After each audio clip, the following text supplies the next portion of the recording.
Hello friends, welcome to multi educate channel. நாம் இன்னைக்கு பார்க்க போகிறது ஓப்பன் ஆஃபீஸில் ஒரே ஸ்லைடில் எப்படி ஒரு ஸ்டோரியை க்ரியேட் பண்ணுறது அப்படின்னு சொல்லி பார்க்கலாம். ஸோ நான் யூடியூப்பில் எனக்கு தேவையான 1 minute ஸ்டோரி ஒன்று நான் எடுத்துக்கிறேன். இமேஜ் நீங்கள் ஓப்பன் ஆஃபீஸில் கேலரிலேருந்து எடுத்து யூஸ் பண்ணிக்கலாம். இல்லை நான் 1 minute ஸ்டோரிக்கு இப்போ ஒவ்வொரு இமேஜாகவே நான் எடுத்துகிட்டு வந்து வச்சுட்டு போகிறேன் அப்படின்னாலும் வச்சுக்கலாம். நான் இப்போதைக்கு ஈஸியாக இருக்கிறதுக்காக நான் இமேஜஸ் மட்டுமே வச்சுட்டு ஒரு ஸ்டோரி க்ரியேட் பண்ண போகிறேன். ஸோ தேவையானதெல்லாம் நான் இமேஜஸாக கட் பண்ணிக்க போகிறேன். இதை ஈஸியாக நம்ம இப்படி கட் பண்ணிக்கிறத விட ஃபார்மேட் ஃபேக்டரியில் பார்த்தீங்கன்னா அதுவே இமேஜஸ் மாதிரி ஃபுல்லாக கன்வெர்ட் பண்ணி கொடுத்துரும். அந்த வீடியோ நான் ஆல்ரெடி போஸ்ட் பண்ணியிருக்கேன், அதை வேணால் நீங்கள் பார்த்துக்கோங்க. இதில் வேறு டைப் சொல்லலாம் அப்படின்றதுக்காக இது இப்போ எக்ஸ்பிளைன் பண்ணிகிட்ருக்கேன். இமேஜஸ் எடுக்கிறப்போ நீங்கள் அது கரெக்டாக நம்பர் ஆர்டர் கொடுத்துக்கோங்க, அப்போ தான் ஈஸியாக எடுக்கிறதுக்கு கரெக்டாக இருக்கும். ஓகேங்களா? நெக்ஸ்ட் ப்ளே பண்ணிக்கலாம். நீங்கள் இதை கட் பண்ணலைன்னா அழகாக நீங்களே என்ன பண்ணலாம், அந்த ஒன்ஸ் அப்பான் எ டைம்ன்றதை அப்படியே டைப் பண்ணிவிட்டு ரியலாக 2 கோட் வரா மாதிரியும் நீங்கள் இமேஜ் தனியாக ஜிப் ஃபைல் ஏதாவது எடுத்துகிட்டு வந்தோம் நீங்கள் செட் பண்ணிக்கலாம். ஸோ நான் இதை ஸ்னிப்பிங் டூல்ஸில் கட் பண்ணிக்கிறேன். கட் பண்ணிவிட்டு சேவ் பண்ணிக்கிறேன். உங்களுக்கு ஸ்னிப்பிங் டூல்ஸ் இல்லையா நீங்கள் மைக்ரோசாஃப்ட் எட்ஜில் ப்ளே ஸ்டோரில் போய் டவுன்லோட் பண்ணிக்கலாம், இல்லை ஆன்லைன்லையும் வெப்சைட்லேருந்து எடுத்துக்கலாம். Once upon a time, there were two silly goats. So இந்த மாதிரி தேவையான இமேஜஸ்லாம் நீங்கள் எடுத்துக்கோங்க. நான் எடுத்துக்கிற மொத்தத்தையும் அதே மாதிரி தேவையான இமேஜஸ்லாம் கட் பண்ணி வச்சிடலாம் ஃபஸ்ட்டு.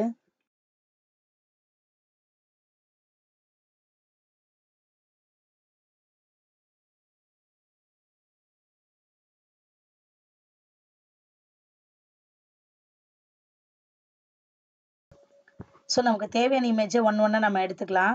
நீங்கள் காப்பி அண்ட் பேஸ்ட்டும் பண்ணிக்கலாம், இல்லை இன்சர்ட்டும் பண்ணிக்கலாம். மேக்ஸிமம் காப்பி அண்ட் பேஸ்ட் பண்ணிங்கன்னா இமேஜஸை நம்ம சேர்த்து கொடுக்க வேண்டிய அவசியம் இல்லை.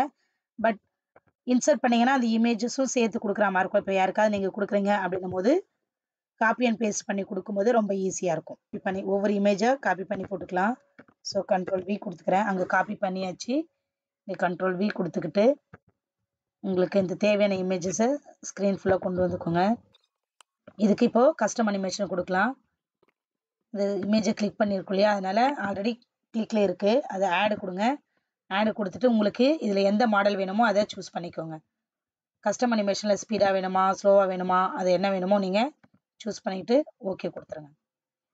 ஓகேவா? நெக்ஸ்ட் இது கிளிக் பண்ணும் போது வரணுமா இல்லை அதுக்கு அடுத்தது டைமிங் வச்சு வரணுமா அப்படின்றத நீங்கள் அதில் சூஸ் பண்ணிக்கலாம். இப்போ செகண்ட் இமேஜ் நான் கொண்டு வர போகிறேன். அதே மாதிரி இதுக்கு மேலேயே நீங்கள் இன்சர்ட் பண்ணிவிட்டு ரீசைஸ் பண்ணிக்கோங்க. இப்போ இதுக்கு இமேஜஸ் கொடுத்துருங்க. உங்களுக்கு ஒரே மாடல் வேணும்னாலும் கொடுத்துக்கலாம், இல்லை உங்களுடைய விருப்பம். ஸோ ஒவ்வொரு இமேஜஸாக எடுத்துகிட்டு வந்து கொடுத்துங்க. அப்படின்னா பார்த்தீங்கன்னா அது மேலே வந்துடும்.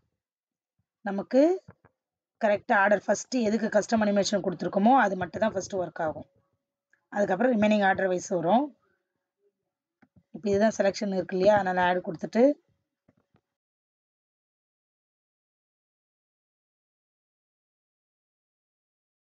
நீங்கள் அதே மாதிரி தான் அனிமேஷன் கொடுத்துக்கோங்க. உங்களுக்கு என்ன தோணுதோ அதே மாதிரி கொடுத்துருங்க.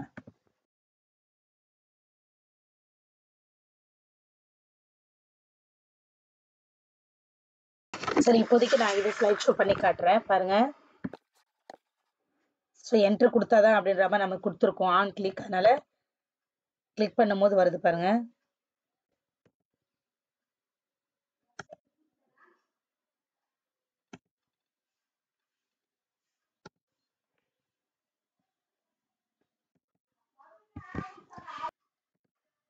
ஸோ கஸ்டம் அனிமேஷனில் உங்களுக்கு ஒவ்வொரு ஸ்லைடுக்கும் சவுண்டு வேணும்னா அந்த 3 டாட்டில் போயிட்டு இங்கே இருக்கிற சவுண்டில் நீங்கள் என்ன பண்ணிக்கலாம், சூஸ் பண்ணிக்கலாம். இல்லைன்னா அதர் சவுண்டில் கிளிக் பண்ணிங்கன்னா அந்த லோக்கலில் இருந்து உங்களுக்கு எந்த சாங் டவுன்லோட் பண்ணி வச்சுருக்கீங்களோ அதை பார்த்து செலக்ட் பண்ணி கொடுத்துக்கலாம்.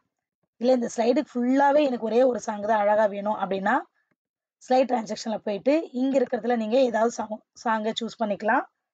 இதுலேயே நிறைய சவுண்ட்ஸ் இருக்குது, சூஸ் பண்ணிக்கலாம். அப்படி இல்லைன்னா அதர் சவுண்டில் போயிட்டு நீங்கள் எந்த லொக்கேஷனில் வச்சுருக்கீங்களோ அந்த லொக்கேஷனை செலக்ட் பண்ணிவிட்டு சாங்கை கொடுத்துக்கலாம். ஸோ இந்த மாதிரி நீங்கள் ஒரு ஸ்டோரியை ஒரே ஒரு ஸ்லைட்லேயே ஈஸியாக அழகாக ப்ரெசென்ட் பண்ணிடலாம். ஓகேங்களா? இதில் என்னென்னா இந்த ஸ்லைடு கிளிக் பண்ணால் எனக்கு இப்போ இதை பார்த்தீங்களா, இதுக்கு முன்னாடி ஒரு ஸ்லைடு கிளிக் பண்ணிடுறேன். எனக்கு இப்போ தான் இந்த ஸ்லைடு இருக்குது. எனக்கு இந்த ஸ்லைடு கிளிக் பண்ணால் எனக்கு ஃபஸ்ட்டு பேஜுக்கு போகணும் அப்படின்ற மாதிரி நிறைய பேர் கேட்டிருக்காங்க. ஸோ அப்போ நான் என்ன பண்ணலான்னா இந்த இமேஜை உங்களுக்கு அழகாக ஃபுல்லாகவே மறைச்சிருங்க. இது சைஸுக்கு ஏற்ற மாதிரி கூட வச்சுக்கலாம். உங்களுக்கு சின்னதாக வேணுமோ பெருசாக வேணுமா அப்படின்றதுக்கு ஏற்ற மாதிரி வச்சுட்டு